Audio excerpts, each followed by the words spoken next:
Hello, pues yo soy Gaby Lechuga, soy fundadora de Mandarin Rose y estoy súper feliz, estoy muy emocionada de estar aquí hoy con la doctora Adriana Garza. Ella es médico funcional, especialista en autoinmunidad y quiero que te presentes con nosotros, doctora, que nos digas quién eres tú y qué hace un médico funcional. Ok. Bueno, yo soy, como les comenta Gaby, yo soy Adriana, me dice Nina, me pueden decir Nina, me dedico al área, dentro de la medicina funcional, me dedico a ver pacientes con enfermedades autoinmunes. Trabajo con ellas, digo ellas porque la mayoría somos mujeres, el 75%, 80% de los casos de autoinmunidad son en mujeres realmente. Entonces, trabajamos todo lo que es el estilo de vida, las emociones, las deficiencias micronutricionales, que son parte del estilo de vida, para que las pacientes puedan tener una mucho mejor calidad de vida independientemente del tratamiento farmacológico. Doctora, ¿te acuerdas que cuando yo vine contigo por Sí. primera vez, yo buscaba, ya todos saben mi historia, que yo tenía muchísimo acné, digo, sigo teniendo esa tendencia, pero ya está controlado. Yo seguía al doctor Carlos Jaramillo y yo Sí. estaba buscando, dije, si existen los médicos funcionales que te ayudan como a buscar la raíz del problema, ¿no? Porque eso es lo que ustedes en realidad hacen, buscar esa Sí. raíz. Debe de haber alguien en México que pueda ayudarme, porque no hay muchos doctores que hagan lo que tú haces en México, ¿correcto? Correcto, sí, la medicina funcional pues es algo que apenas está creciendo, realmente es mucho más fuerte en Estados Unidos. Yo creo que todos estudiamos esto en Estados Unidos para poderlo practicar todavía. Ya cada vez hay más en México, entonces pues sí, apenas ahí vamos. Ya es una comunidad cada vez más grande. Sí, sí, Pero sí. bueno, cuando tú primero viniste, sí, Sí, es una cosa que está creciendo todos los días. Y Carlos pues es de Colombia. Entonces Sí, sí. sí, yo quería que alguien me ayudara, o sea, dije, debe de haber algo, porque el tema con el acné, ya metiéndome a mi caso personal, dije, ya intenté todo, o sea, ya fui con dermas, ya me dieron pastillas, ya me dieron todo y no se arregla y yo me rehusaba a tomar la isotretinoína y no, la verdad nunca la llegué a tomar. Y cuando vi todo lo que nos explicaba el doctor Carlos, dije, debe de haber alguien que me ayude y fue cuando di contigo. Gracias. Y vengo a consulta contigo y me dices de que, bueno, se puede hacer un tratamiento como integral porque lo puedes llevar de la mano con otros médicos, pero de entrada hay que hacer un cambio en tu lifestyle. Y yo de que, ¿cómo? O sea, ¿qué hay que hacer? Y ya me dices, adiós gluten y bueno, pan no puedes comer y lácteos y me hiciste una lista. ¿Por qué lo primero que recomiendas en alguien que tenemos esta tendencia sería que empecemos con la alimentación en mi caso? Sí, mira, qué bueno que tocaste ese tema. El acné, y lo platicábamos antes de empezar, Sí. al final es una señal, es un dato clínico de que hay un factor inflamatorio por ahí rondando. ¿Cuál es la causa raíz? Es lo que se va explorando, que como platicamos en tu caso en ese momento, pues fue algo hormonal, Ujú. que es una de las causas principales del acné. Pero también tenemos que entender que hay un componente en lo que es el gut, el intestino, inflamatorio que está haciendo que este síntoma se manifieste. Entonces el cuerpo habla con los síntomas y uno de los elementos principales es la alimentación porque tenemos que comenzar a reparar lo que es el gut. Ahora, creo que hay un área, un mito muy grande de la medicina funcional que es que nos enfocamos principalmente en la restricción y es lo que principalmente se acuerdan las pacientes, ¿no? O sea, ya no puedo comer gluten y es Sí. como, boom. Realmente el enfoque del tratamiento en la alimentación es todo lo que aporta a que tú tengas una mayor variedad y rotación y un mayor consumo de ingredientes como por ejemplo la fibra, que son importantes para las hormonas. Y sí, claro, está esta lista de ciertos alimentos que restringimos. En casos como el tuyo, pues el gluten y los lácteos eran de los principales elementos, pero realmente lo que más te va a ayudar a reparar, a corregir y a tener el efecto a largo plazo de una piel mucho más sana, pues es que tus alimentos tengan la variedad de los micronutrientes, que tengan una bomba de antioxidantes, una bomba de fitonutrientes, un chorro de colores, para que tú puedas tener esa rotación y que realmente no solo restringamos, sino mantengamos saludable tu intestinito y por ende tu piel. O sea, entonces ahí, más que en ese momento, como tú dices, yo me enfoqué en buy gluten, buy lácteos, Porque es lo que más nos cuesta. sí, Sí, es entendible. hola a la variedad de colores, a que metas muchas frutas y muchas verduras. Así es. Y consumo también bueno de proteína, porque yo también no estaba consumiendo buenas cantidades de proteína. La mayoría de las mujeres tendemos a consumir bajas cantidades de proteína. ¿Por qué? No sé, pero sí, la mayoría de nosotros estamos bastante deficientes. Lo mínimo que tienes que estar consumiendo son 90 gramos de proteína al día entre tus comidas. Y eso es lo mínimo, realmente hay que tirarle más a como 120 gramos al día. Entonces, ¿Y recomiendas tendemos a... que sea ese balance entre proteína vegetal o también y animal o tiene que ser animal? No, definitivamente desde mis estudios pues es una combinación. Que Ok. claro que hay gente que lo hace con dietas veganas totalmente, ahí hay que proteger específicamente la vitamina B12, que esa es la que no van a consumir en las dietas veganas, y esos pacientes pues sí requieren suplementarla, ¿verdad? Se toman una cianocobalamina, pero en las dietas no veganas lo ideal es que sea un balance entre ambos grupos, sí. Ok. Doctora, y parte de cuando yo vine por primera vez, me pediste hacerme varios estudios, ¿no? Entre ellos hasta tenía que ir en cierto día a como un eco para revisar mis ovarios, estudios de sangre para descartar que no fuera ovario poliquístico, de tiroides, de todo, ¿no? Sí. Y luego me decías que en mi caso personal, el estudio salía, o sea, como no decía los resultados tal cual que fuera ovario poliquístico, pero salía mal la tiroides. Sí. Recuerdo, no sé si estoy mal, que me trataste como ovario poliquístico subclínico, clínico, no sé cómo se diga. Bueno, no me acuerdo porque empezamos hace muchos años ya, Sí. pero o sea, hay diferentes subtipos de ovario poliquístico. Ahorita lo voy a explicar esto de los casos que no son ovario poliquístico franco, pero pues para diagnosticar un ovario poliquístico consiste en 3 puntos clave, que con que tengas 2 puede ser alguno de los subtipos del ovario poliquístico. Y pues uno es este hiperandrogenismo, que se manifiesta con datos como vellito en la carita, como este aumento de peso en el área del abdomen bajo, que luego aparte te lleva una resistencia a la insulina. Ese no es uno de los 3 partes del diagnóstico, pero bueno, es un dato que viene después. Otro dato puede ser lo que son problemas con la menstruación. Entonces son pacientes que o ya no están menstruando o menstruan muy tardío, o sea, sus ciclos son muy prolongados, o son pacientes que no están ovulando. Entonces alguna de esas cosas puede estar pasando con la menstruación. El tercer dato, que es como el que más conoce la gente, pero que no necesariamente tienes que tenerlo, son los quistes en el ovario. Entonces, un dato de ovario poliquístico posible es que tú tengas quistes en tus ovarios, que sería parte de los diagnósticos. Pero como te digo, hay subtipos de ovario poliquístico que no tienen los quistes, pero tienen los otros 2 datos. Y se trata. Sí, simplemente, digamos que yo siempre les digo a los pacientes, o sea, muchos de estos diagnósticos, como también lo es el hipotiroidismo o así, tienen un apellido, o sea, tú tienes ovario poliquístico, pero ¿qué subtipo es? Pues ya depende de cuáles son las manifestaciones que tú tienes, y esto pudiera ser que variemos un poquito el tratamiento, bueno, o sea, es parte de lo que variamos un poquito el tratamiento. Entonces, ahora hay pacientes que no cumplen necesariamente con estos datos, pero no es un diagnóstico clínico ni nada, pero tienen rasgos como si pareciera un ovario poliquístico, traen el hiperandrogenismo, pero no traen completamente todo, y entonces abordamos al final la raíz del problema, que en esos casos es el hiperandrogenismo, el problema con las hormonas, y lo abordamos y lo trabajamos con la nutrición, los suplementos y demás. Entonces no caen en el diagnóstico de ovario poliquístico, pero traen uno de los datos y entonces trabajamos ese dato en particular. El ovario poliquístico, ahorita hablabas entre la relación que hay también con la resistencia a la insulina. ¿La resistencia a la insulina puede generar ovario poliquístico o es al revés? El ovario poliquístico tiene como síntoma la resistencia a la insulina. Fíjate, esa es una muy buena pregunta porque creo que hay muchas pacientes muy frustradas con los problemas de la resistencia a la insulina por todos los datos que les trae, particularmente en el peso, que es lo que más les estresa a las pacientes.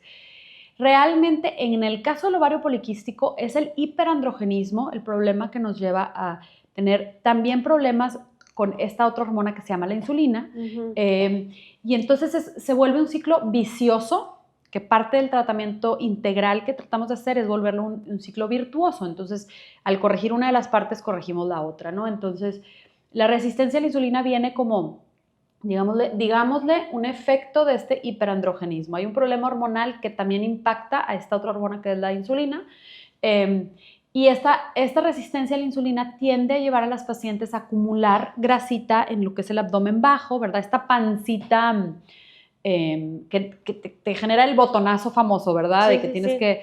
que ya no te quedan tus pantalones y demás. Esa pancita baja tiende a ser relacionada a la resistencia a la insulina, y esa misma resistencia a la insulina más ese hiperandrogenismo también te ponen en mayor riesgo de tener problemas con el colesterol. Entonces, ese ovario poliquístico, ya que tú diagnosticas o identificas que la paciente probablemente tiene un ovario poliquístico, pues estudias las comorbilidades potenciales que puede tener el paciente, que una es la resistencia a la insulina, otras son problemas con el colesterol y otro puede ser problemas con la tiroides. Por ejemplo, es una comorbilidad también frecuente en el ovario poliquístico. Y Okay. entonces, como te decía, es un ciclo vicioso, que una cosa te frena un poquito todo el problema con las hormonas, metabolismo y demás, entonces generas mayor resistencia a la insulina, y por eso uno de los tratamientos más asertivos en estas pacientes es la baja de peso, que realmente no es que nos importa cómo te ves físicamente, sino lo que estamos tratando de bajar es el porcentaje de grasa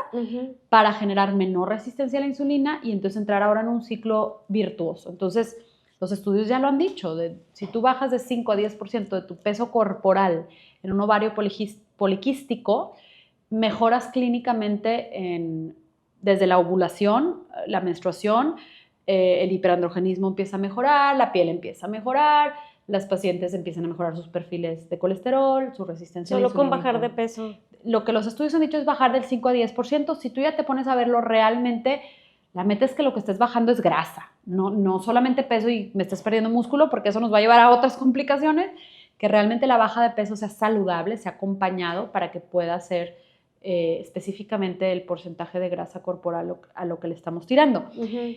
Y lo digo fácil, a ver, son pacientes que están batallando mucho más en bajar de peso porque tienen la resistencia a la insulina, porque tienen el metabolismo a veces un poquito frenado, entonces son cosas que llevan un proceso, un tiempo. Tenemos que identificar en la paciente dónde está batallando más y dónde movemos más en el estilo de vida. O ya medicamentos cuando es necesario. Doctora, ¿y las que tienen ovario poliquístico o resistencia a la insulina, en algún momento dado se puede ver afectadas sus emociones? Porque llegan muchas clientes conmigo y me platican su situación porque también les afecta la piel. Y me dicen, Gaby, al mismo tiempo, cambios de humor horrible o como que desánimo, flojerosas. ¿Es un síntoma normal? Claro, las emociones, las enfermedades, los padecimientos que tienen problemas en las hormonas van a tener problemas a nivel emocional también, porque esas fluctuaciones hormonales tienen que ver con el estado emocional, por los picos que suben y bajan y las hormonas que te están faltando. Ese es uno de los problemas.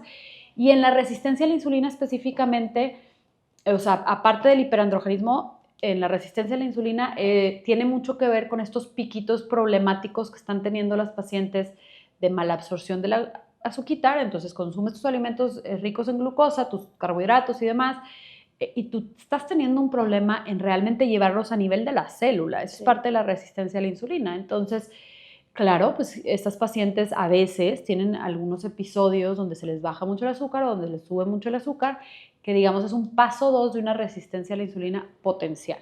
O sea, llegar a una diabetes pudiera ser un efecto a largo plazo de esa resistencia a la insulina. Si no es tratada. Si no es tratada, atendida y si tienes ese riesgo. Y aquí lo interesante y lo que creo que está padre, doctora, por ejemplo, cuando yo vine en ese momento que no salieron los resultados tal cual ovario poliquístico, ni en los ecos, ni nada, pero sí salí mal de la tiroides. Y en ese momento los doctores, todos médicos, fue Eutirox ya, o sea, ya me iban a medicar. Y yo les dije, no, espérame, o sea, yo estoy en un tratamiento con la doctora Adriana, dame chance. Y tú me dijiste, pregúntale si te dan permiso de que nos den 3 meses de tratamiento de cambio de estilo de vida con tus suplementos para ver si lo podemos como arreglar de una forma, pues no sé cómo llamarle. Sí, en tu caso específico, y lo voy a aclarar por si alguien está escuchando esto con hipotiroidismo clínico, en tu caso específico parecía ser un hipotiroidismo subclínico secundario a lo que tú traías. Entonces ahí lo que tratamos de hacer aquí fue pues echar a andar el metabolismo otra vez, muchos de estos casos tienden a tener una alimentación muy baja en calorías, entonces se está generando un hipotiroidismo a causa de que estamos frenando este metabolismo porque necesitamos ciertos nutrientes específicos para que la tiroides esté funcionando bien. Okay. Cuando son pacientes que ya traen un hipotiroidismo clínico, completo, franco, que es por eso que necesitamos que el endocrinólogo nos dé su visto bueno o a veces el ginendocrino, la solución va a involucrar el Eutirox. O sea, cuando la paciente ya realmente no está formando la adecuada hormona tiroidea, pues tenemos que dar esta levotiroxina exógena como parte del tratamiento integral. O sea, pero no, puede ir de la mano contigo. 100%. O sea, mis pacientes con hipotiroidismos clínicos de los diferentes apellidos, como te decía, tienen su levotiroxina controlada con su endocrinólogo y hacemos todo el resto para que realmente la paciente tenga una mejor calidad de vida, se sienta bien, se sienta con energía, porque la levotiroxina, si bien nos va a ayudar a corregir esos niveles de hormonas tiroideas, no necesariamente va a hacer que la paciente se vuelva a sentir bien. O sea, muchas veces se controla el valor a nivel de laboratorio de las hormonas tiroideas, pero la paciente se sigue sintiendo muy cansada, la paciente sigue teniendo la piel reseca, la paciente sigue teniendo caída de cabello, la paciente sigue teniendo estreñimiento, que es común en esos hipotiroidismos, y ahí es donde entramos acá, o sea, donde hacemos las correcciones con la dieta, con los suplementos y demás. En tu caso fue así, o sea, fue como era un caso que estabas muy en el borde y Sí. simplemente los nutrientes más importantes para la tiroides, el zinc, el selenio, el hierro, el magnesio, que son claves para la formación y liberación adecuada de hormonas tiroideas, pues fue parte de lo que corregimos en ese momento, si mal no recuerdo. Sí, y por ahí he leído que también sí puede ayudar a mejorar la salud de la tiroides si eliminas algunos alimentos, como en mi caso Sí, falta mucha evidencia por saber realmente en estas eliminaciones que hacemos, pero la poca evidencia que hay, si la traducimos a la clínica en los pacientes día a día y les está funcionando, no es algo que les hace daño, siempre y cuando estén cubriendo esas necesidades faltantes. Entonces, el típico eliminar el gluten, cuando no lo haces acompañado o no lo haces correctamente, son pacientes que tienden a consumir mucho menos fibra el momento que quitan las harinas. Entonces, tú tienes que corregir la falta de fibra con tus verduras y frutas y granos enteros y leguminosas y demás. Sí. Entonces, esa ausencia de un ingrediente principal, pues la tenemos que cubrir con otras cosas. Ahí sí es un tema que cuando lo hacen solos batallan y no todas las pacientes van a tener que eliminar el gluten, o sea, no se generaliza tanto, pero a veces haciendo la prueba, haciendo una eliminación temporal, hacemos una eliminación de 21 días mínimo, hay pacientes que hasta 3 meses, después hacemos el intento de reintroducirlo y ver cómo responde la paciente. Eso es otra cosa que creo que es bien importante. Yo ayer en mis historias les decía que el estilo de vida es súper importante y que pongamos atención, porque en mi caso se descubrió que sí, o sea, si yo vuelvo a comer harinas, un día no pasa nada, pero si 2 o 3 días seguidos yo como algo con trigo, inmediatamente me lleno de espinillas y puntitos blancos y cosas que ya no me salían. Yo ya identifiqué que eso a mí me inflama y me va a venir a generar el acné y todo, ¿no? Pero yo ya puse atención y obviamente elijo mis batallas, claro, pero no significa que a ti o a otra persona le pase eso. Entonces, sí, yo les decía, hay que estar como que alertas a nuestro cuerpo, porque luego llegan también conmigo y buscan que ármame un kit porque quiero sanar mi piel. Pues sí, pero puedes utilizar hasta la mejor crema de París de no sé dónde, pero si tú no tienes un estilo de vida donde hagas ejercicio, donde comas bien, donde tengas un acompañamiento para suplementar lo que te falta, pues aunque te pongas todas las cremas y hagas toda la rutina, pues tu piel no va a sanar. No va a sanar. Sí, la piel es, digamos que la cara pública de lo que está pasando adentro a nivel del tracto gastrointestinal, del intestino particularmente. Entonces, claro, ¿qué tipo de cremas usas? Y esto lo platicábamos antes. A mí, una parte que me preocupa mucho con las pacientes es la cantidad de cremas que se ponen con hormonodisruptores, que son literalmente tóxicos medioambientales que te están alterando tus hormonas. Entonces, lo que tú te pones en la piel lo estás absorbiendo, es como si te lo estuvieras comiendo. Entonces, es súper importante que tus cremas sean clean, que es parte de tu proyecto que me encanta, para que no tengamos ningún ingrediente tóxico medioambiental que te pueda hacer daño. Pero, pues como tú misma dices, para que realmente sanes la raíz del problema está en que tienes que corregir lo que está pasando adentro. Y ahí, doctora, también pasa que muchas chavas se quieren ir por el camino fácil o no saben y algunos otros médicos recomiendan tomas anticonceptivos, te vas a tomar este antibiótico o isotretinoína para sanar el acné. Y se les quita, pero ¿por qué? O sea, explícanos Sí. ahí qué onda con estos Pues hace tratamientos. sentido, o sea, si te vas a la raíz del problema, por ejemplo, los anticonceptivos son una buena alternativa para el acné hormonal porque te van a mover las hormonas, pero es un tratamiento exógeno, o sea, si tú quieres corregir realmente la raíz del problema, pues tienes que cambiar las hormonas desde la raíz, o sea, empezar a hacer este adecuado metabolismo de hormonas, ver a nivel de laboratorios y todo cuáles son las hormonas que estás teniendo en problemadas, si es la misma hormona o si es su precursor el que tiene el problema, entonces o sea, el problema está siendo en la conversión a la hormona real o qué está pasando. O sea, sí, la corrección pues es mejor que la hagas con el estilo de vida también, pero también es entendible que temporalmente o mientras corriges o todo, si necesitas el fármaco, pues lo utilices, pero no estás trabajando la raíz del problema, eso definitivo. Y la isotretinoína es específicamente para pues, un tipo de acné que tiene que ver con una bacteria muy específica que se está despertando en la piel con estas manifestaciones. Entonces, pues es un tratamiento hacia la bacteria, pero igual si no vas a corregir el estilo de vida, pues va a regresar después de tomar la isotretinoína. Y en tu experiencia, si alguien quiere sanar acné y no tiene necesidad de tomar pastillas anticonceptivas, pero se las toma solo para eso, ¿tú le dirías que es una opción viable? O sea, yo preferiría, siempre cada paciente, el contexto es diferente, Claro. ¿verdad?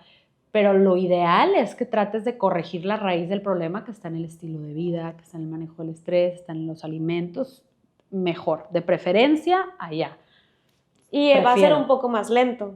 Va a ser más lento y sabes, lo que yo le digo a mis pacientes siempre o sea, yo cito a mis pacientes y luego como a las 2, 3 semanas tenemos una llamada para ver cómo van, cómo están avanzando. Esto no te toca a ti, esto es nuevo, son partes de mejorar los procesos, ¿no? Ok. Es un check-in de a ver cómo vas, Ok. has podido adaptarte a todo y así, y luego ya vienen a su seguimiento como 2, 3 semanas después. Entonces, en ese check-in cuando me dicen, súper bien, ya se me empezó a limpiar la piel, ya esto, ya lo otro, lo que siempre les digo es, yo te puedo haber dado toda la información, pero la que tuvo que hacer el trabajo eres tú. Entonces, es darte una pastilla solamente, pues es entregarle la responsabilidad de tu salud a algo exógeno. Decidir hacer los cambios que cuestan y que hacen esfuerzo y que requieren de disciplina y que requieren de muchos nos, eso es que tú mismo estés tomando la batuta de tu salud y tú seas el dueño y el responsable de que tu salud cambie. Entonces son cosas muy diferentes decidir hacerlo solamente por la farmacología versus hacerlo acompañado con esto, porque ya la responsabilidad de los cambios está en ti y no siempre significa que va a cambiar luego, a veces tenemos que hacer modificaciones, pero pues sí. El paciente que hace los cambios en el estilo de vida es un paciente que hizo mucho trabajo para lograrlo. Sí, lleva mucha disciplina. Lleva mucha disciplina. Y el uso de los anticonceptivos a largo plazo o no sé, incluso a corto, ¿tienen efectos secundarios? Los anticonceptivos ya hoy sabemos, cosa que antes no se hablaba mucho, la cantidad de efectos secundarios que puede tener de muchos diferentes tipos. Mira, o sea, hay pacientes que responden con efectos emocionales muy fuertes, o sea, depresiones, ansiedades, datos así clínicos que tenemos que mandar a psiquiatría y demás y se corrigen. Hay pacientes con problemas a nivel de las venitas, de trombos y cositas así, ya más graves.